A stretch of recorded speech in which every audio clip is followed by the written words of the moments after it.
This is the Amp Hour Podcast. Released August 13th, 2023. Episode 642. Sad Violins for Superconductors.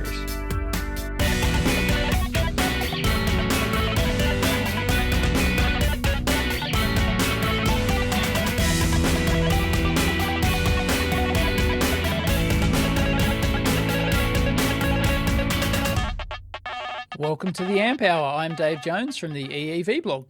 And I'm Chris Gamble of Contextual Electronics. Coming in hot and live. You just sounded loud there. Sounded loud. Oh, well, loud and yeah. I mean, it was I like you leaned voice, in. Dave. You leaned into the mic. I think as I get older. Right. I've got dad voice now. That's what it really is. Shouting into the void more. Yes. Oh man, yes.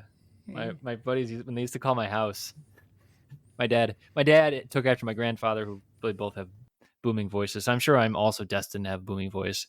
But when you used to call a house phone. Oh yeah, right. Yes, and and if you called long distance, you'd speak louder. Oh well, there's that piece. No, that's actually there's definitely that. No, it was like, I don't know if kids these days, they have kids these days, but it was like someone had to go and get that person. And in the Gamble household, I love my dad greatly, but he would just shout your name. And, and then you're expected to go pick up the receiver and start talking. And so one of my friends, still to this day, every time I see him, he asks how my dad's doing, and then he goes, Christopher. Yeah, because that's like his number one memory of my dad, like shouting. My buddy would call the house, and then my dad would shout, Christopher. So that's great. Yeah. So was your phone in the hallway? We had one in the kitchen. There was one in my parents' bedroom upstairs, and I think that was it. You had multiple phone lines. Well, I'm younger than you, Dave. Oh yeah, okay, yeah. The kitchen was the main one, but it was a pretty small house. Well, I eventually did have multiple phone lines. Yeah, they eventually got sick of me. Like they were trying to use the phone, and I'm on the modem. So it would they'd pick up the phone and Okay, so here's a question for you, since we're on the modem thing. I watched an old rom-com the other day with my wife, and we were watching You Got Mail, which is a riot, which is now 25 years old, and it's a riot. It's like absolutely. It's like an advertisement for American Online and Starbucks, and just like being a yuppie, basically. And so my wife, though, she asked me, did it always make the noise when you like logged on? Because one of the things even featured in the movie is like the modem noise, like the 14.4 modem or whatever. Those Hayes modem sounds. Yeah, it did. Well, back when you used to actually have audible to the user, though, like even like in the latter days. No, that was optional. Modems. That was optional. So I couldn't remember. It was. Yeah. Well, it depends on, like, back in the old days when you had to flip the switches on the Hayes modem. Right, no, Hayes was the brand. Yeah. Was the brand name. Hayes was like the Xerox of modems back then. Yeah. So back when you had to flick the switches, you would have an online originate switch or whatever. So and it'd have a little speaker in it so that you could hear it, so that you could because the whole point was that you needed to be able to hear that you needed to monitor that the other end was actually a modem attached to it. And if you didn't have the speaker, you just wouldn't know. Right, and you're not getting someone picking up and being like, hello. Exactly. Hello. This is a phone line. Please don't play those noises in my ear. Yeah. So you needed that, but then when you connected to an ISP, it was different back in the BBS days and stuff like that. Yeah. So like point to point kind of. Yeah. Once you had an ISP, it was like, but I can still remember it. Even my ADSL 2 Plus you could still like, they'd have a little tiny speaker in it. I think you could hear it actually negotiate in the. Yeah, I mean, in the movie, and then in my memory, I mean, like, I could still pretty much sing the intro. I know the words to that tune, but I couldn't remember if they played it through the speaker. I mean, they very obviously played it through the speakers in the movie to like move the plot point, I guess, as much as that's worth. Yeah, of course. I think You've Got Mail. See, because I never had the America Online thing, right? Because it wasn't a thing here, right? Oh, really? No, that was hence the name, America Online, right? I'm not in America, right? Wait, you're not? That was not a thing here, right? I can't. Oh, what was my? Wait, so what was like the latter? What were the latter days of like?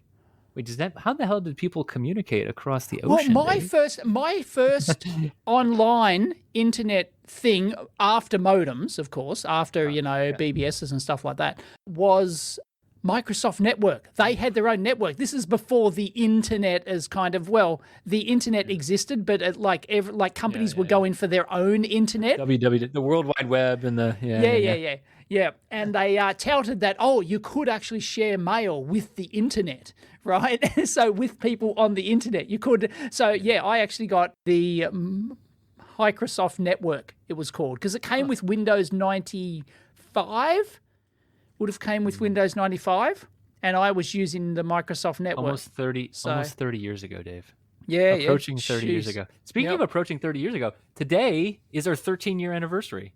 Oh, is it really? I didn't know there was a day. It's August 10th here. I think it was August 10th that we recorded. Okay, it's August 11th. Yeah, August 10th in my head is. Oh, there you go. Yeah, so we're releasing this later. But 13 years. 13 wow. Years.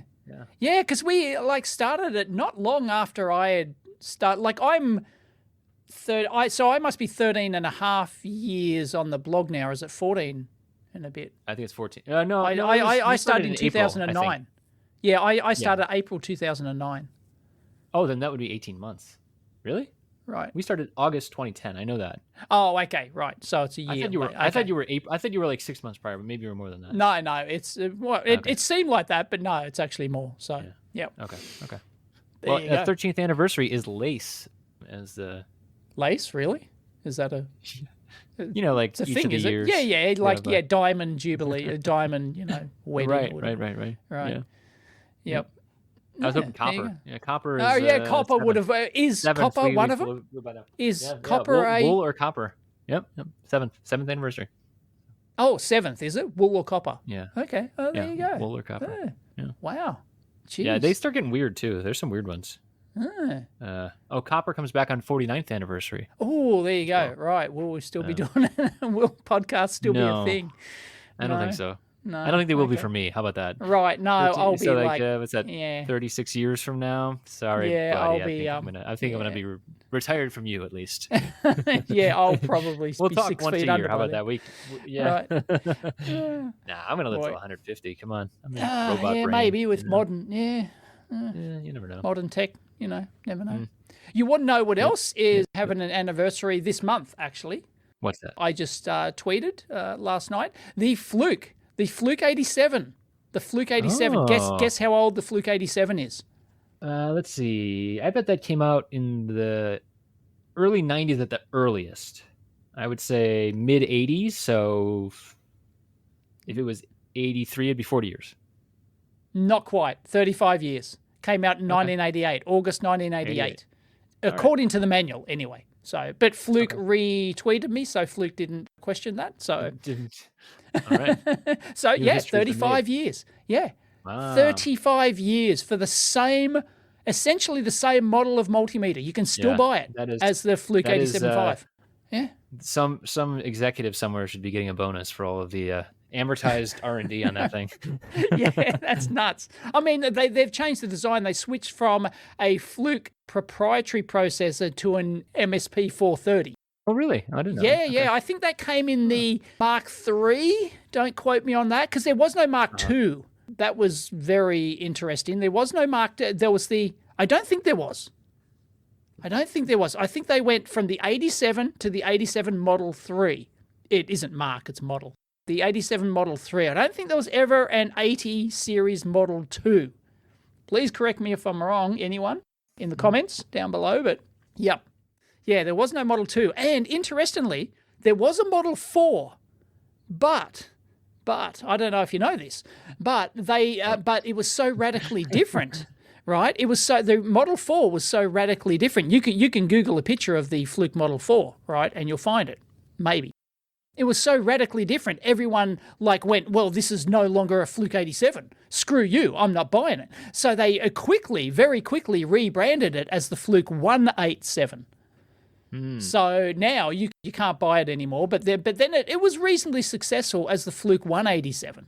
So Was it 87 because that's when it was created? Is that why it was the Fluke 87? No, it was the Fluke 80 series, probably because it was the 1980s. I don't know. It was released in 88. Yeah. I mean, it was released in 88, but it probably started in 87. And you know how projects go. Yeah, but it's not. But it's not just the 87. There was the 83, the 85, and the 87. There were 3 models in that series. I don't know any of these things, Dave. I've never had an 87. Yeah, you see, because you're not a multimeter aficionado. Like, I'm not. You know, I'm not. No, I have literally what's given to me. What multimeter do you use? I use a 121 GW and a questionable quality and construction, but it was free. Yeah, it gets the job done. Yeah, it's free. Yeah. I have a Keithley 2000, which was also free. Bench meter. Yeah. I have one of those Aneng 80. Oh yeah. One of those little ones that you recommended. Yep. Yeah, the 8008. Yep. Yeah, that's the one. Or some variant. There's 20 variants. I'm not very good at electronics, Dave. I don't know if you know this. You're not really a hobbyist. You're not as much of a hobbyist. I'm not. I'm definitely not a gearhead. Than other. No, you're not really you're more of a I'm the practical engineer. You're a corporate engineer. Corporate engineer. Well, that's a little bit of a stretch, but okay. Not quite, because you have a podcast and you teach it, and so you've got more passion than your regular corporate engineer. I'm not a hobbyist. I 100% agree with that. Yeah. I did not get started like that. I'm not. Yep. I'm not doing this for funsies all the time. Yep. I'd like to think that if I won the lottery, I'd still do electronics, but I'm honest. I don't think so. You may not. Whereas, like hardcore guys like me will just still be doing this shit. I don't know if you would have any choice. I think your brain is broken. In a nice way. That's fine. I think every electronics hobbyist will take that as a compliment. A little bit broken, but in the right way. It's all good. Yeah, I like to think that I would, but I'm pretty honest with myself. All right. Yeah, I'd probably get tied up in other things. All right. But what are you using every day though? Are you using the 87 every day? One that's in the nearest reach. No, I'm not using the Fluke 87. It doesn't really. It's hanging around the lab, and I might use it very occasionally. But no, I'm either using one of my own branded BM 786s or my 235 or the 121 GW, whichever one happens to be within reach. Yeah. So that's yep. That is a good synopsis of mine as well. It's just the ones that are in reach are mostly the ones given to me. So right. That's the thing. I think if I had like a special need, which I don't. I mean, like even the 5.5 digit, I'm not using all the digits on there. So yeah. And I don't care. Like the 10 volt folks, the reference aficionados, whatever you call them. Yeah, I'm not that. So. And nor will I ever be. I know that volt nuts. The volt nuts. Yeah, I will never be a volt nut. Right. I think. Even if I was offered the lottery amounts of money, I'm not sure I could be a volt nut because I don't care that much. You just don't care. Yeah. Right. Yeah, I just don't. Fair enough. Yeah. Fair enough. Yeah, there's many better engineers than me in many ways. So yeah.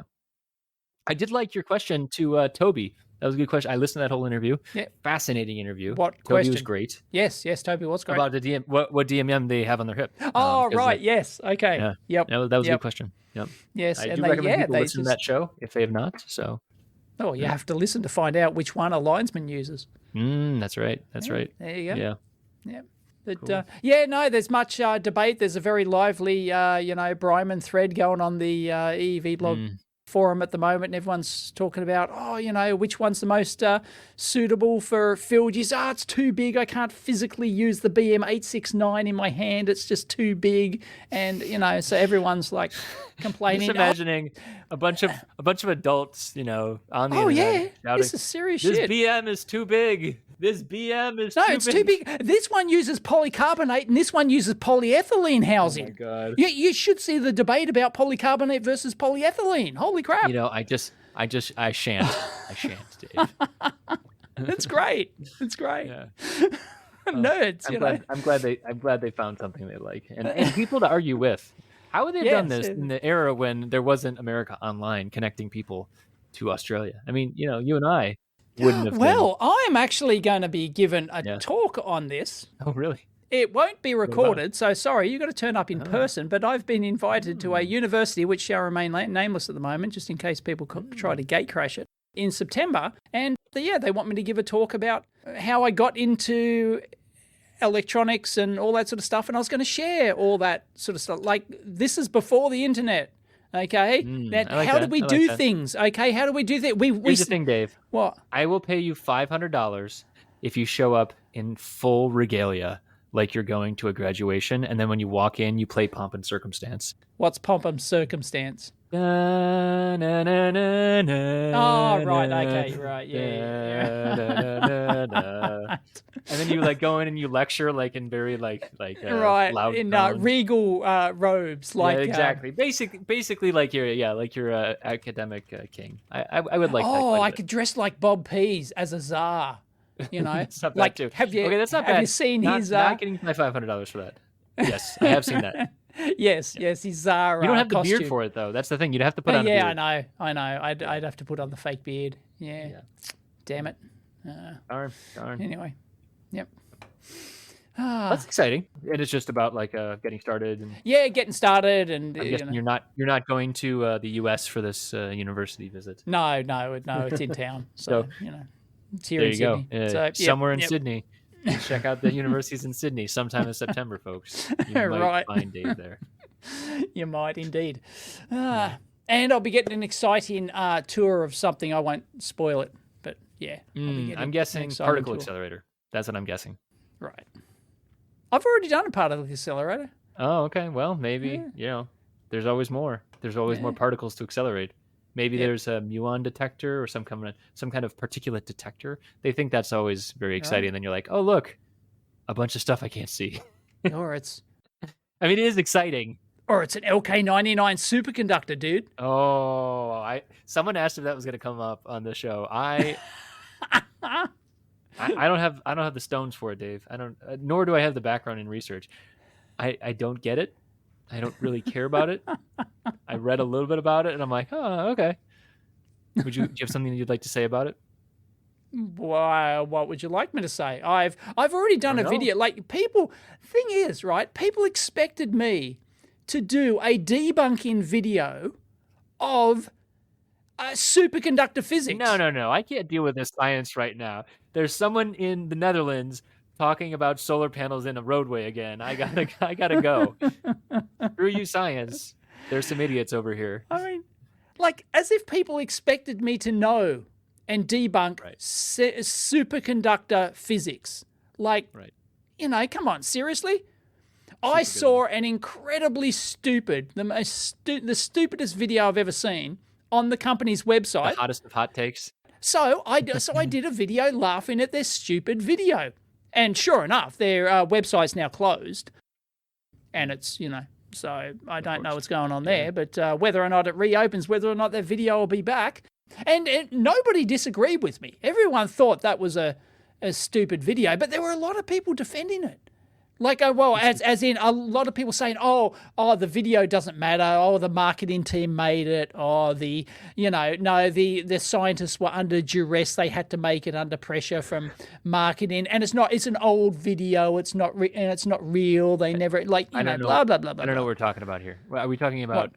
Oh, you have not seen my LK99 video? No. Oh, okay. Something to watch afterwards. Okay. All right. Well, I'll explain it to you briefly. It's more about the video than it is about the... Oh, yeah.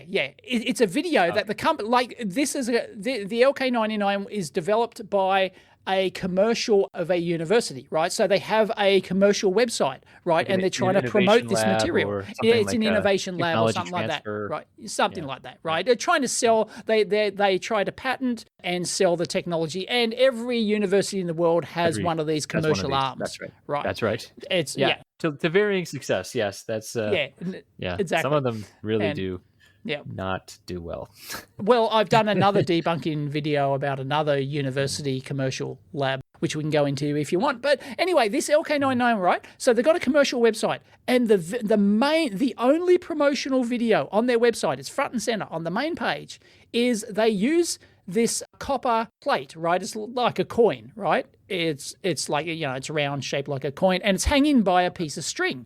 And they coated it with their magic LK99 material, right? So they're thermally deposited on there, and they put a magnet near it, and the copper plate moves.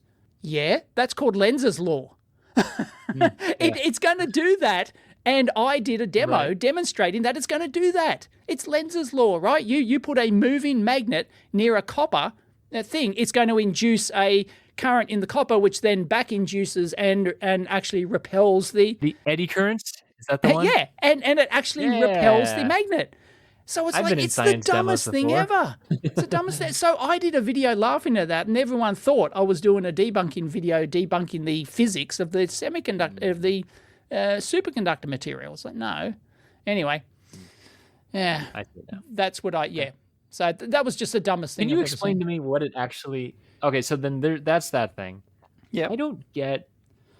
like I said, I didn't pay attention, and like...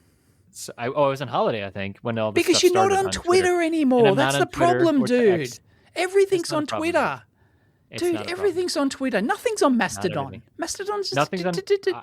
I agree that has fallen off. It's still good. It's not... I'm just not doing anything, though. And I think that's... I'm no poorer for it, I'll tell you that much. Maybe well, you haven't been kept up to date with all the... I've missed out on a lot of hot takes. I mean, you missed all the memes as well. You missed all the best memes, the best LK99 memes. I will give you that. I missed out on the memes, and for that, I am forever heartbroken. Insert set. Editor, insert sad music here. Yes, please. I'm so sad I can't even think violin, of like one of those, the violin. Yeah. Violin music, please. Yep. For those who don't know, we do have an editor now who edits the show. Yeah, for well, we us, don't expect her to do this. I mean, that's a better job description. Yeah. I do like that idea of just like calling out into the deep of like, editor, please. Yep. Line. Anyway, so what don't you get about LK99? What have you got, or what have you missed? So here's what I saw there was some stuff about it. Like LK99 has been around for a while. Now they're starting to do some experimental stuff. Some of it looked kind of shoddy, the videos that I saw, whatever. I don't really care about that. What is the actual breakthrough of having a superconductor? So then what does that enable practically? Like so say there was a room temperature superconductor. Yep. I didn't even look that far. What does that enable day to day? Zero power loss for starters, zero transmission loss, right? Zero transformer losses. If you can build it into a wire that you can wind on a transformer, right? Zero transformer losses, zero power losses. Quantum computers, apparently, it's got a big use in quantum computers. You wouldn't have to cool them down. So apparently, and that would be like a game changer or something. Okay, so the quantum thing, that's way beyond my comprehension. But I feel like I was just actually watching your video about the trace rating, current rating. That was a good video. And like, I understand that. I feel like in DC power transfer and like the resistance of, like at least using calculators and that sort of thing. And like, okay, but are you saying to me then, so like, how about that? We could talk about that in that context of that thing, right? So you had someone who on Twitter asked if you had 70 or 80 amps that you needed to pass through a trace on a board, that there would be, there's some temperature rise and some there's a bunch of formulas around that. And you can use calculators like you did to do the engineering of how big the trace needs to be. Yes. Are there practical, like, if it was a true superconductor, that means there would be no self-heating. There would be zero. So that means we would be able to squeeze 1,000 amps of current through a 10 mil trace. Like some of it just doesn't, it breaks my brain, right? I mean, that I don't actually know. Like, could you like put all of the power for a city through a hair's width thing, right? Yeah, I think there are still limits. Right, exactly. Does it just start to break physics at a certain point? Yeah, I think there are still limits there somehow. Yeah, so like the practical limits. I could not tell you. Yeah, I could not. And I don't think maybe anyone could tell you until we actually have well, no, because they could already test that. Presumably, they could already, because you can get superconductors that have literally zero resistance, right? Right, but you have to like chill them down to like, right, but you have to be like down at 0 Kelvin or closest to it as you can, and then like. That's an interesting question. Has anyone passed like 10,000 amps through a hair's width superconductor? Right, exactly. Right. Yeah, right. I don't know. And often they're doing it because of other. I feel like when they're using superconductors, so I was thinking about like the magnetic levitation thing, right? So they always use that in examples, right? So you have like super Yes, cold yeah, yeah, things, yeah. and then it's a That's superconductor. the Meissner effect. Yes, What is the effect called? Oh, I didn't know that. it's called the Meissner effect. Don't ask me to Nice. spell it. M E I'll I take a S S shot. something. Yeah, Yeah, yeah, yeah. Okay. just put in Meissner effect. Yeah. Yeah, I always think of that as like when I think of superconductors, I think of that. I think of, like you said, they're always talking about it for quantum. I honestly don't get how quantum computers work in the slightest. I'm just like, okay, well, Right. Yeah. Same there's here. another Yeah. couple Exactly. states of, it's not on and off, it's Yeah. on and Yeah. off, sideways, left ways, up ways, Right. diagonal ways. It's the Willy Wonka Vader of computing, right? I'm like, okay, cool. I have done videos on that, of course. I just So I just which don't we can link in. get it. But It's yeah, just yeah. way. It's hard to wrap your head around. Yeah. I also don't get how it's going to be practical. Like, so are they going to recompile the computer programs for this like 8 bits of? My brain needs a practical Yes. example, and I don't feel like we're there. I know they exist, but like No, they look, don't exist for me. the thing with quantum computers is that they're not general purpose computers. You can't exactly. really Yeah, use them right. as general purpose, structured flow code computers. So they're not there yet. So as we start to talk about like a superconductor, right? Wherever that there's obviously some threshold there, but like it doesn't break physics. It's like a special characteristic of a material that takes it into Yes. that enables some like kind of like nonlinear jump in characteristics, but it's not removing physics entirely. So I don't understand. No, it's I know. I can appreciate. Yeah, can you put 1,000,000 amps? I've gone from 1,000 to 10,000. Now I'm going to 1,000,000. Why not? Right? Yeah, why not? Right, 1,000,000 amps. Right, through the size of a hair. Right. Size. Can I pass 1,000,000 amps from point A to point B and then put it through a 10K resistor?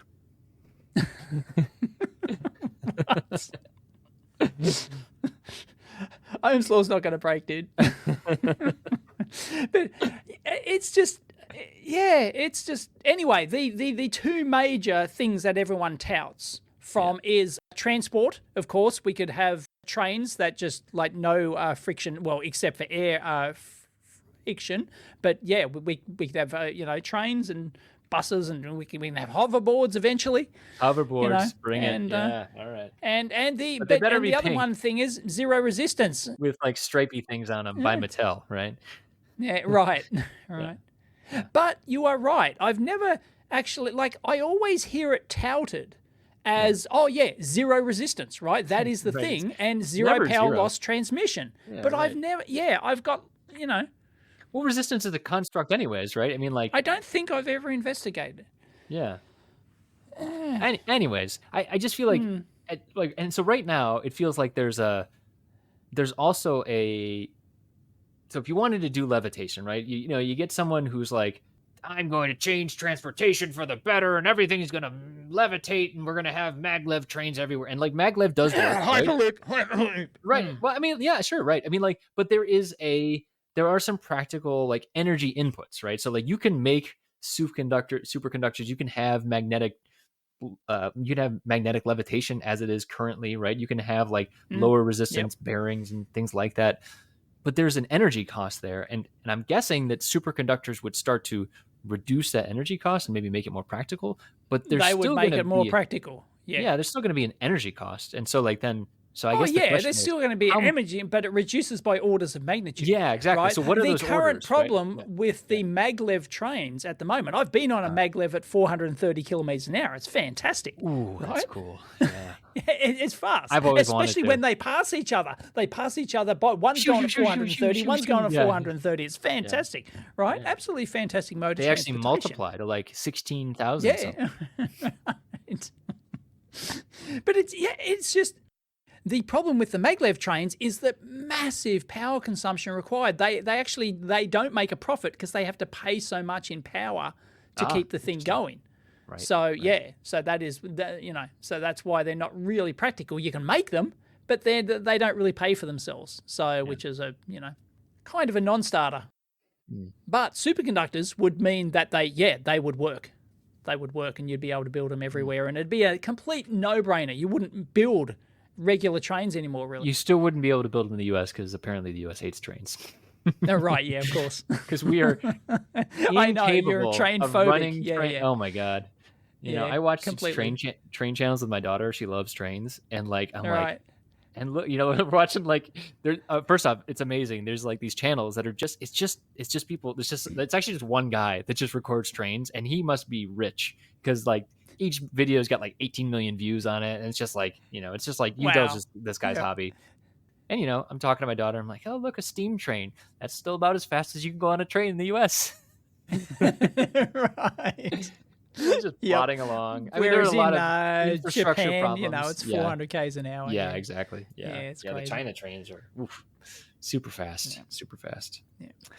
It's a darn shame because I love trains too, and the fastest train in the U.S. is way slow compared to China and Japan. So I've heard. Yeah, it's sad. Not great. Yeah, and it's really expensive too. Like, really? I asked a friend who's in New York currently and going up to Boston. I was like, "Oh, you going to take the Acela Express?" He's like, "It is so much cheaper to take a flight. It's unfortunate." Right? Really? Okay. Yeah. Yep. Right. Yeah, because I want to go out to Siding Springs Observatory, which is out near Dubbo, and I'm thinking about taking the train. I'm thinking about taking the train from Sydney. You guys have nice trains, you know. Yeah, well, you know. Yeah, it's slow. It'll take 6 hours to get there. But by the time I get to, you know, and the flight's like an hour or an hour and 20 minutes or something. But by the time I, you know, get to the take the train to the airport and then wait, you know, you got to get there early and then you got to, like, it'd probably take me almost that anyway. So eat a $30 sandwich. You don't forget that. Yeah, exactly. And I can get a train for $60, first class, $60 to Dubbo. Yeah, you know, I mean, it's like, I did that. I did that to DC from here because I live pretty close to a train stop. Right. And it was a 7-hour trip. I mean, like, it was not short. Okay. It would have been a 4-hour drive or a 1-hour flight minus the airport stuff. But, you know, I wasn't stressed at all. But you can do things on the train. You can. Yeah, I wasn't stressed. I was just working all day. Exactly. You can just sit there. Yep. So you can sit there for 6 hours and put the headphones on and just chill. You know. Ignore the crap out of other people. Yeah, totally. Yep. That's what I really want to do, is not be near other people, and I want to ignore everyone. That's what I'm... Right, yes. Yeah, bring it on. Unsocial nerd. Exactly. Yep. Anyway, so I think I'll take the train, damn it. I think you should. Yeah, that's great. Yeah. I love trains. Sounds good. Man, I wish the trains were better in the U.S. Oh, well. Anyway, all right. I've got a few train videos on my channel, on my second channel. No. Do they have millions of views? No, unfortunately not. You know what? I'll get my daughter's take on them. Right. Okay. Yeah. Got it. All right. I've got one with a steam train on a big turntable, and they're pushing the steam. You know, I've got. I've seen that one. Yeah. I've seen. Right. What you really need, given her age and her ability to concentrate on things, is like the train to change about every 20 seconds so that she can also shout choo-choo. Right. She needs to shout choo-choo to really stay engaged. Yes. Right. And don't you know it, Dave? I am also shouting choo-choo. So, of course, my behavior reverts. Yep. Anyway, there you go. All right. That's enough of trains, enough of the LK99 material, and everyone's waiting for my apology. Well, I apologize. Oh, no, everyone's waiting for it. The comments, because a day or two later, here we go, we're going to keep going on it. Because a day or two later, like everyone, like it's all over Twitter. Oh, somebody's confirmed it. Oh, this lab here's confirmed it. Oh, this lab's here's confirmed it. And so my comments got filled with, Dave's going to have to apologize. This is the most embarrassing video ever. You're the credibility of your channel's ruined. You know, it's like... Oh, come on. There was never any credibility in the first place. Let's be honest. Exactly. Yeah. Speaking of your channel, so I mentioned that current monitoring thing. Or the current carrying. Yes. But I like that. I've been back in layout land, Dave. This has been about 6 months for me before. Yeah. Oh, well, it's probably the same for me. Yeah, at least. Yeah. And, it's been a long time since I've done the board. Yeah. I'm just about ready to buy the board. And... yeah. Okay. It's the thing. When I'm out of practice, though, everything gets slower. You know, like when I'm like coming back to it. You know. Oh, totally. If you're not in the swing of it. Yeah. I need to build those muscles again. I need to build some stupid stuff. That's what I need to do. This is a work thing, so this is not stupid. But I need to build stupid things quickly. So, if you have any ideas. But build stupid things. Oh, you want ideas for stupid things? I do. You got some ideas? Oh, God, no, because my ideas are never stupid. Oh, well. I'm not falling for that. All right. Well, I have stupid ideas all the time. How about that? Okay, great. No one's surprised. Well, great. I'm going to rub it in. You just Fine. walked I right don't into care. that. I've already said on the show, this is a specific episode, that I'm not a good engineer. I don't care about a lot of electronics. I don't know how superconductors work. I don't care how quantum computers work. And now I'm saying I'm out of practice on circuit boards. But you know what? I'm back into it. So you don't have to worry about me. Awesome.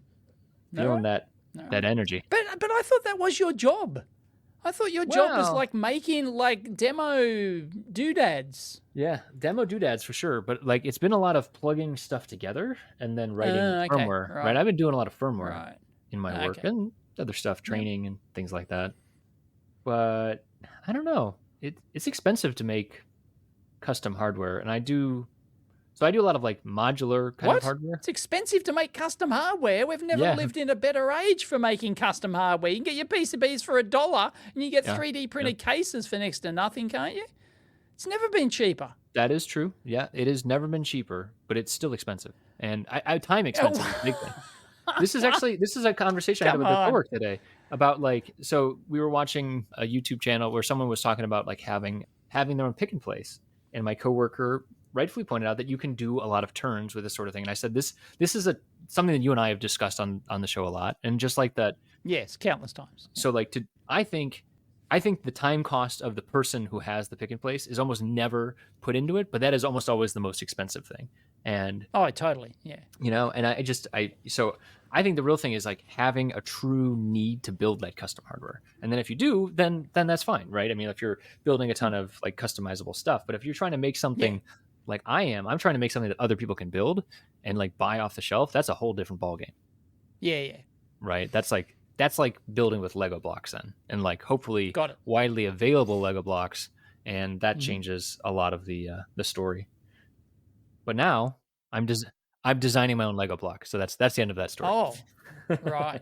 Yes. Well, speaking of widely available Lego blocks, the scooters in Seattle, the spin scooters, someone took them apart and they found a Raspberry Pi 4 in there. I know. That's a good example of like, well, that's not a good example of what I'm doing, but that is a good example of someone who took off the shelf things, right? They weren't trying to make it reusable by other people, but I think if people knew what were inside spin scooters, they would have cracked those things open. No, it was just, it was the easiest development. They were a startup. They needed to show something.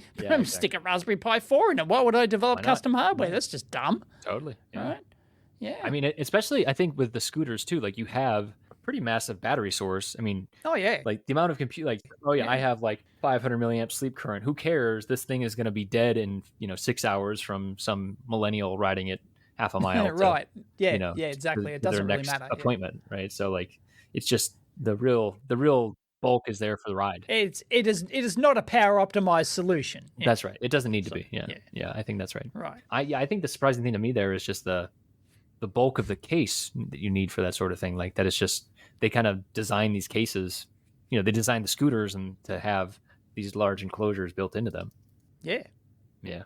Anyway, there's apparently a lot of these abandoned scooters around, so you can go pick yourself up a Raspberry Pi 4. Right. Yeah, because Spin was in Seattle, but then they left Seattle. Okay, right. So where are they now?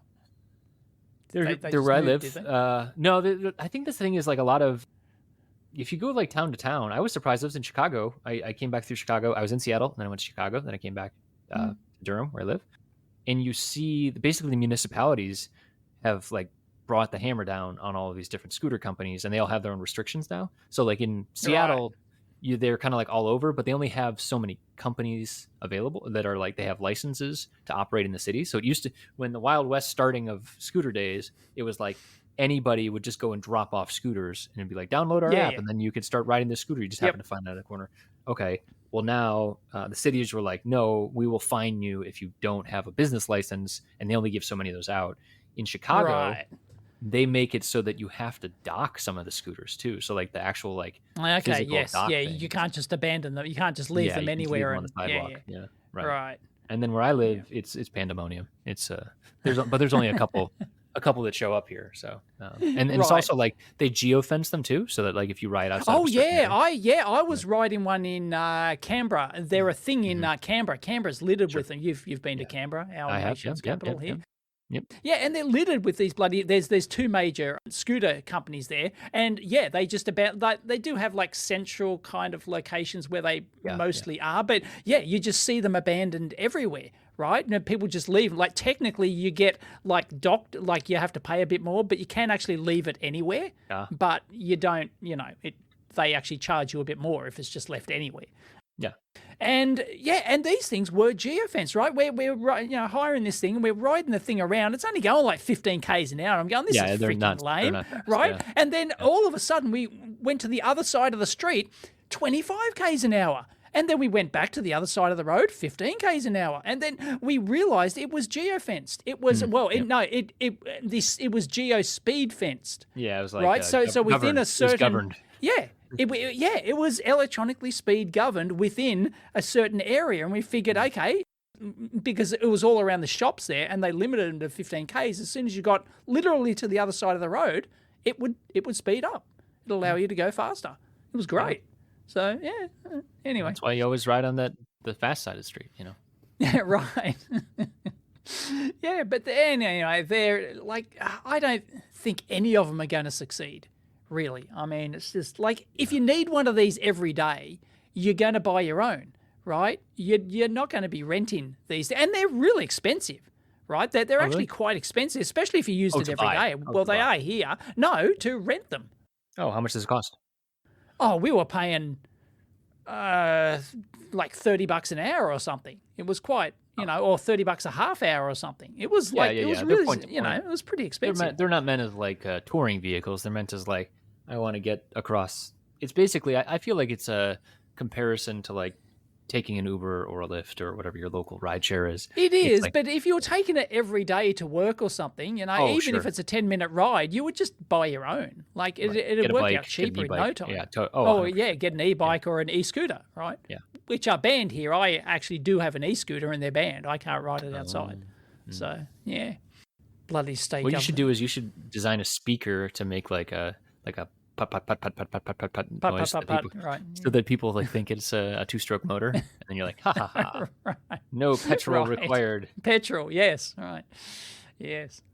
Well, that's true. They've only banned e-scooters. They haven't banned petrol scooters, I don't think. Right? Why would they? Yeah, exactly, because they're not really a thing. Yeah. But actually, I have seen the odd one around over the years. Somebody's converted a scooter into a petrol-powered scooter. And you hear them coming a mile away. Oh, yeah, definitely. Little two-stroke thing, Yep. Anyway, yeah, I think they're doomed to fail. Like, they're only like a tourist thing, and then it's like, meh, and just and then who comes around and charges the damn things up? Like, somebody's got to come around at night and recharge them. Like, there's no charging facilities at the little like hub you leave them at. There's no ability to charge them there. So somebody's going to come around with a van and put these things in a van and go charge them overnight and then bring them back the next morning so they're available for the punters. Or a ute. Yeah. So I don't get it. If anyone knows how they, is there like, I assume there's like a swarm of people just driving around at night. We've talked about this on the show before. We've definitely talked about this on the show before. There was like those. Oh, really? Okay. Yeah, the nighttime bird army or whatever they called them. Yeah, because it was like. Oh, right. Yeah, probably. Yeah. I mean, yeah. It's it's like what do they call that? The gig economy. It's like another gig economy. Right. Okay. Yep. So students can make money by just go around and charging up these scooters at night. In the U.S., it's all types. Right. Okay. Yeah. Yep. There you go. Yeah. Maybe I should go work for that Amazon Prime, shipping thing. What's it called? You can sign up and you can become a courier driver for Amazon. Yeah. Different places, but you like peeing in Gatorade bottles? Is that your thing? Is that right? No. Well, you just pick it up. Like you drive your own car and you pick the stuff up from the depot. Have to pee in Gatorade bottles. No. It's oh, really? Bezos. Oh, okay. Right. Bezos actually he requires it. Yeah. Oh, because they put the camera in your car to watch you and stuff like that. So you have to Gatorade bottles. Make sure you're not. Yeah, right. So because we actually have one of those hubs in my Business Park here, so I'm not sure the hourly rate would meet your standards. No, I'm gonna say it like that. Is that a good way to say it? There's a clickbait video. I became an Amazon delivery driver. You won't believe what I found out. Yes, as an Amazon delivery driver. Yeah, I'll do it for a day and then quit. Very much a clickbait thing. Yeah. Right. Oh boy. Yeah, I'm sure you have to sign an NDA and they'll sue your ass. Yeah. If you actually reveal anything. Speaking of things that sound like clickbait, but it was just a curiosity, and my coworker and I, we were talking to parts today. To parts? Yeah, like what part does DigiKey have the most of? Oh, okay, right. Can you actually sort by the highest availability part? Well, you'd have to go through each category, and I took a guess on resistors and capacitors, which might not actually be true. Totally. Yeah. No, but it's got to be close. It was. And then what was, I guess, the interesting thing that popped out of it, so if you go to capacitors and then you sort by the most, and you don't turn off Marketplace because the stupid friggin' Marketplace is bullshit. Hey, DigiKey, if you're listening, you know I love you. Marketplace is so dumb. Turn it off by default. I hate it. I hate it. Yes, it's a good service if you need it, but yeah, I want it off by default. There's a reason I go to DigiKey, damn it. Make it a different color. Exactly. Make it a different color. So interestingly, this was kind of interesting, right? I was like, okay, well, I want to see the most capacitors. And I was like, holy crap, there is a company that has like 180 million capacitors. Like they were just, like stop 30, right. 35. Well, so volt, they claim. Yeah, 35 volt 0805, like 0.1 microfarad capacitors. Like pretty much like right down the middle of what I would expected given our current technology track and stuff like that. And then that was the most thing. And I'm like, oh, and then I saw the same company over as CalChip, all the way down the thing. And then finally it struck me. I was like, this is Marketplace. We're looking at their friggin' factory right now. Like, this is not what I want to see. And like, okay, cool. But like, I said out loud, I was like, I think they may be using DigiKey as their warehouse, but it wasn't. It was just like, it's their warehouse. No. That's not useful to anyone. No. I love you, DigiKey. No. Fix your shit. No, exactly. There is a reason that us engineers go to DigiKey and Mouser and Farnells and the rest of it is because we get it. Like we're guaranteed to get. I don't care what other people have. I want what you have. I want what it you have next day. Yeah, exactly. I want it next day, same day. I want it. Yeah, exactly. I want a little baggie with a smiley face. Like right. They should put smiley faces on it. Be nice. Oh, totally. Yeah, they should put a smiley face sticker. Yep. Yeah, I agree. We won't even charge you for that marketing advice. Did you? Exactly. We give it to you. You're welcome. Anyways, the answer was I think one in the DigiKey factory. I think there was like 40 or 50 million caps was the top one. So right, not super surprising, I got to say, and not exciting. But. Yeah, no, I'm not surprised at all. Yeah. One thing you might be surprised about is why the 2N2222 transistor, how it got that number, and why it got that number. Is it special, or does it mean something? Why is that, Dave? Please tell me. Well, we can watch it. You can watch the video. Because diodes are 1, right? Diodes are 1N, right? 1N. And then transistors are 2N. Right, so it needed to be the 2. And anyway, there's a great video here by Datasheet Digest. Because it has 2N, like NPN. Is it because you have like a NPN? You have 2N. No. Like a diode would be something different. EN, right? So there's 1N. No, the letter N stands for registered device. Oh. The letter, sorry to disappoint you. That makes no sense. But yeah, it's a random thing. I mean, that's fine, but it would have been nice then because then it would have been like 1P would be like a PNP or 2P would be a PNP transistor, right? I guess you wouldn't have 1P though, because then it would just be the other side of the diode. Right.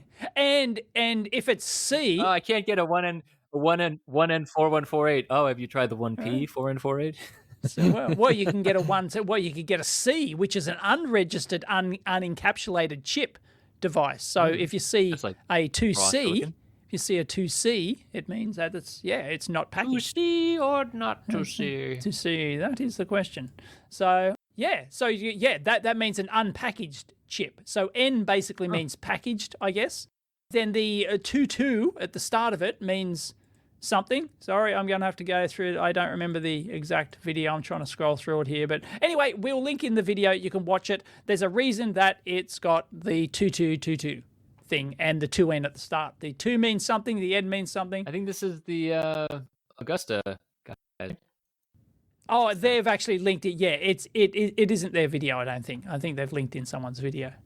I thought it's another podcast. There's no way anyone can make that exciting. But if they can, I mean, we're talking about it. Anyway, it's a really interesting video. Go watch it. It explains. Yes. Cyber City Circuits. That's what I was thinking. Designators and the, yep. Yes, that's great. Yeah. Oh, okay. Okay. Oh, Cyber City Circuits, is it? Okay, cool. Yeah. I'm going to be suing them for stealing Chip Report TV. Oh God! Yeah, because that worked out. So, and just imagine the damages you can claim in that, all that revenue that you could have gotten. Tens of cents. Tens of cents in revenue. Oh, so bad. This is already 1,000 times better. Yeah. Ooh, they do have on their May 21st episode. They talk about the reverse mount LEDs, the sun LED ones. Have you seen those? Remember I showed you my... Reverse mount LEDs? Talked about that. Maybe we talked about They've been around for a long time. They've been around since the 70s, dude. 80s. I know. Okay. So, new to me. Come on, man. You know, Dave, there's a lot of people listening who have not been around as long as you have. You may know this. Right, okay. Yeah, so we still have to talk about it. Yep. I hate to tell you. Anyways, I love these things because then I can make fancy cutouts in my circuit boards. Oh yeah, you can do front panels and you can you can do all sorts of using the beautiful glow of FR4. Well, you could even put a hole there and you could have it shine through the hole, and then you can use the diffuse. That's what I was talking about. Decal. That's what I was talking about. But you can also shine it through the FR4. Ah, don't shine it. But you can also you can eyes. actually you can remove the solder mask and you can have the FR4 actually light up. Yeah, weren't you gonna? You said you were gonna make a video about this. I thought you did. No? Yeah, probably. I don't know. You got to do it. You want me to make it for you? I can do it. So many videos. EEV blog, guest host, Chris Gamble with all his free time. Yeah, join the club. Yeah. Oh boy. Yeah. I'm ignoring my child right now to be here to explain how PCBs work for you. Yes, my wife complains every day that Yep. Yeah. Oh boy. Anyway, have we got anything else on the list to round out the show? This new I don't know where this is going. So there's a new relatively new announcement. The TSMC Bosch Infineon NXP. Oh wait, no, that's not it. That's the wrong one. That's not what I wanted. Oh, do we care about a bloody joint venture? No, not that one. No. The one that's number 10 on the list here. I don't care about that one. The one that I do care about is Bosch, Infineon, Nordic, NXP, and Qualcomm are getting together to do RISC-V. Yeah. So here's the thing I can't understand. First off, Nordic's already doing RISC-V.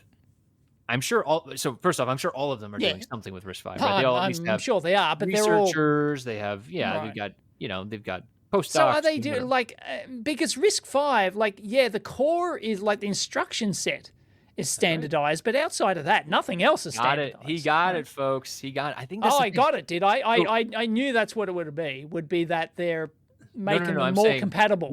No. Right? I'm saying we've got it wrong on the show many, many times that it was the instruction set. Remember when we first started talking about it, we're like, oh, there's this common open source processor. That was wrong. But the architecture. So what I'm wondering is if this is, you have to excuse my conspiracy theorists, but is this malicious? Is this we're doing this? We're the big boys in the room, and we're going to make sure that we all interoperate, but we're going to somehow keep out other people. No offense, Qualcomm, but I don't think of you as the bastion of open sourciness. I know there are some open source things, but when I have to sign multiple NDAs in order to get a data sheet or it's not. They're not exactly buy a chip from you. Yeah, no, they aren't exactly a shining light in the industry when it comes to that. Exactly. So that's where my brain goes, and I love all these companies, right? I've used all of the parts here. They all make great parts, fine, but Yep. what's really going on here? It kind of feels We like will say that we might find out that they all magically cost the same yeah, after exactly. this, Right, right. right? Is this announcement going to be in a lawsuit in about 10 years from now where the Right. word fixing is involved? Like, I don't think so. I don't want to be that conspiracy, but like, my brain doesn't go the most positive places. And like I said, I love all these companies. Like I So use all so these what parts. is the TLDR on this? Why are they Don't doing it? know. I think it's What's the because of goal? I think they're saying automotive. I think they're saying they're gonna define something for the automotive. It seemed like there's Here we go. No, the company will be a single source to enable compatible RISC-V based products, provide reference architectures, and help yeah, establish solutions widely in the right. industry. Yeah. So that's the other thing Right. potentially. I think this is also them giving a halfway up middle finger to ARM, saying, ARM, you better lower those prices or else, we've got this consortium over here. I think that might be it too. I think this might be a Right, thing right, to okay. be pushing down pricing from ARM because, ARM, it doesn't look like a lot on paper, but when you add it all up and you look at like Oh, all the when you costs. make 10 million chips, it Yeah, matters, exactly. Right, right, right. Yeah, a couple cents Right. per chip or whatever. They have licensing deals and stuff like that. Yeah. So it could be that. Yeah, maybe it's a power play, whatever. I don't really know. I don't. Yeah, I don't know what to get all this stuff right. So like I Hmm. have been using RISC-V parts now. They're cool. They're not that differentiated yet. That's the other thing. Like so, and the tooling, like the tooling that C and Laura came on the show to talk about, and like it's catching up. But at least like the GCC ports and stuff like that. Like I don't know how visible this is going to be. Like I don't know if like would you seek out a RISC-V part? Would you pay a premium for a RISC-V part right now? No, why would I pay a premium for it? I don't know. Like that's the thing. There's no like monetary incentive. Maybe in the other direction, maybe you'd pay less for a RISC-V part, and maybe that's what they're going for here. They're trying to like, I'm going to choose a processor these days. I'm still going to use the same decisions I always have, oh, you're just gonna buy pick. which is Yeah. well, no, it's no the same decision. Come is on, that was a good joke. What's most That was a good suitable joke, and to you the- know it. It was That was a good joke. dated. Come on, It's come dated. on. But that was like 3 episodes ago, Dave. We talked about that. Yeah, right.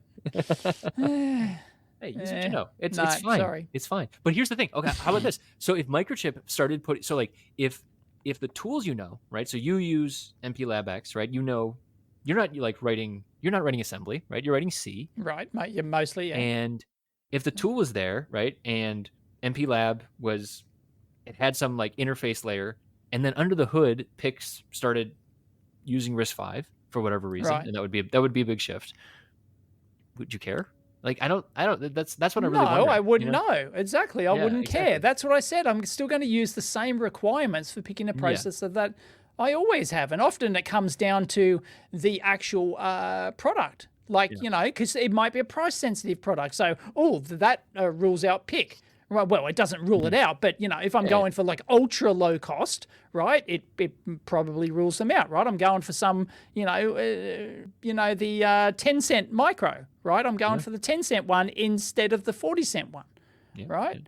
So it just rules it out. Or I'm doing it based on features that I need or power. If it's a really ultra low power design, well, there's only a few on the market, right? So I might have to choose something that I wouldn't ordinarily choose. It's often it's not all projects can just use any processor brand, right? It often doesn't work like that, or at least I find it doesn't work like that for the stuff I want. Yeah, I think you would upset a lot of especially if you're working on bigger teams too. Like the tooling is super integrated to the process, and if you're like, well, hey, firmware team, we're gonna go pull the rug out from under you. Oh yeah, no. If you're working at a large company that's used Motorola parts for 30 years, exactly. And you come in and go, oh, I'm going to use these, RISC-V things, like you're just going to get, you're just going to. Well, you better show up with the tooling and the guarantees, and right?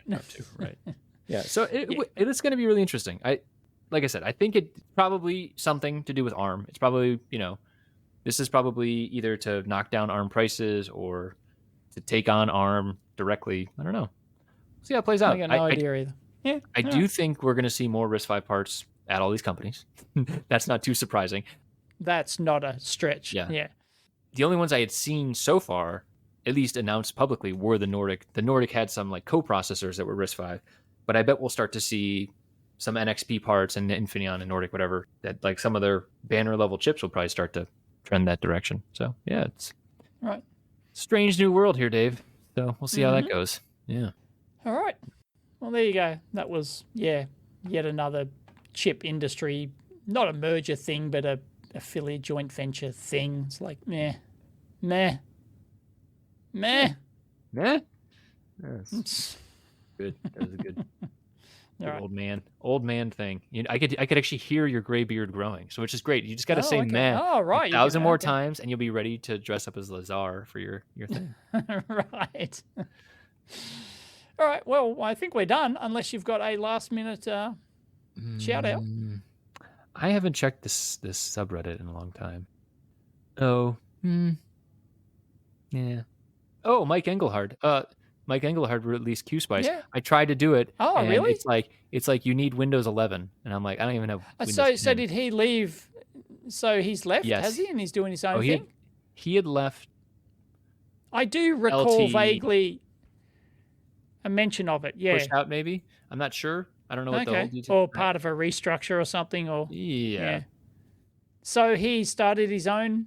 We had mentioned on the show that he had. Yeah, I'm sure we've mentioned it, but yeah, like, is that his full-time thing? Is that his like? He was like doing it on his own. That was like the thing that he was talking about. We should probably catch up with him, but he had been posting on LinkedIn about this new type of spice that he was doing, whatever, and then he released it with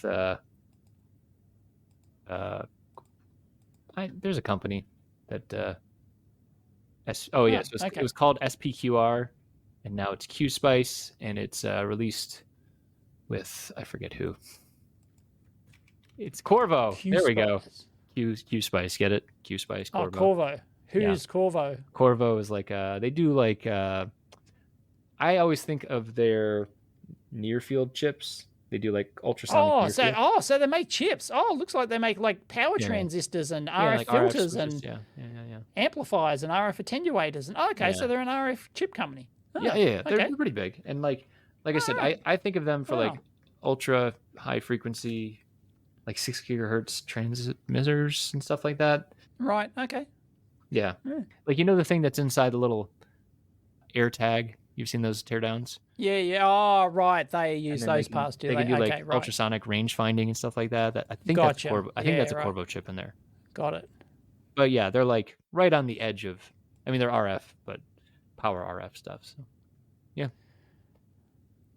Got it. So now QSpice. Yeah, this is good. This is a good day video. Right there it is. Yeah, I like I said, I was hoping there was going to be a Linux port. That was probably a stretch. And then I tried using Wine, and it's like, no, this doesn't work with Wine. So so this is Windows own. Okay. Yeah, it's a Windows platform. Windows 11 or 64-bit edition of Windows 10. So it doesn't even support 32-bit edition of Windows 10. Yeah. Well, not many people have that. So, all right. Yeah. Okay. Cool bananas. Okay. Yeah. Excellent. But there's so many like online simulators these days, and they're all pretty good. They're okay. I mean, from a user interface point of view, because often, 100% agree with that. Yes. Yeah, it's once again, it's a skill thing, right? If you're not using your simulator like every month or something, then you'll completely forget how to use the damn thing if you haven't used it for a year. I was thinking also like the DMM thing, right? It's like the ones that are on, like I go to Fallstat all the time just to like, so Fallstat's the little JavaScript one that's like got the nice visualization of current and stuff. Like most of the time, that's like if I just want to like see like a rising current, and like I'm not like putting in any kind of characteristics of FETs or op amps or whatever. You just want to make sure that you sanity check, or really, or even like just to show someone an idea. Like that's great, because then you can like send them a link, and I just want to do that. I don't want to say like go download LT Spice and do this and do this and do this. No. But if you want to like make a real simulation, you should use like LT Spice or P Spice or Q Spice. Yeah, of course. KiCad's got Spice now in it too, which is I have not tried, to be honest. All right. And so like, all right, well, there is that difference in tiers, but I am not doing Q Spice much like my DMM stuff today. I'm gonna break another secret here. I don't need high end Spice these days. Right. No. I've never really needed it as such. I've used it, but as you said, like for simple, like sanity check stuff, it's not like not something incredibly in-depth that, I have to do my own custom model for this thing and I need to, evaluate how it absolutely works over, like, no, not really. Yeah. I can't remember the last time I've done that actually. So, yeah. I think it might have been my Keithley days when I was doing that stuff. I mean, like, I guess I did it a little bit. Yeah. And one or two of my I wouldn't have touched that. I didn't use it at Altium, so like Surcell would have been the last time. So we're talking like 20 years ago, probably. Right. I went back and listened. So we've had Mike on the show, and I'll link that in too. It's a good interview. I mean, like, Mike comes across as incredibly skilled. Like he knows things about spice that Dave and I would just never even come close on. But he doesn't come across as particularly, he seems like he knows what he's doing and how he wants to do things, and he's not gonna be using a JavaScript front end anytime soon. How about that?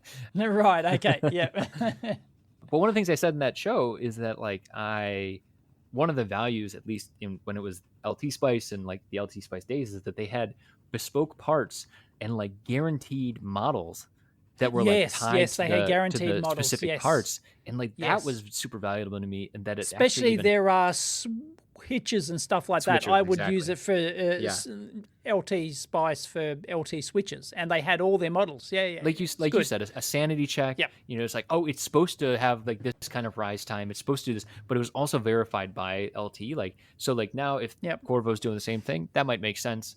I don't need that kind of level of things, but if it enables me to, like, if it reliably allows me to like evaluate a part without having to have it on my bench, or even if I do have it on my bench, I can then go and reference this thing to be like, here's the expected behavior, here's the weird shit I'm seeing on my bench. Like, that's super valuable, and every chip company should have that, but they don't.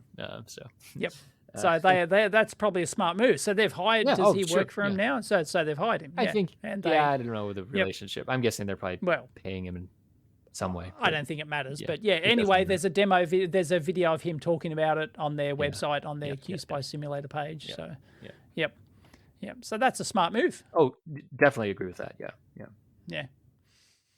Awesome. You know what would not be a smart move is hiring UI to build a Spice engine. That would be a dumb move. No, that would be a really dumb move. Because we don't know jack about move. it. Exactly. All right, man. Well, we'll be back in a week or two talking about other things we don't know jack about. Exactly.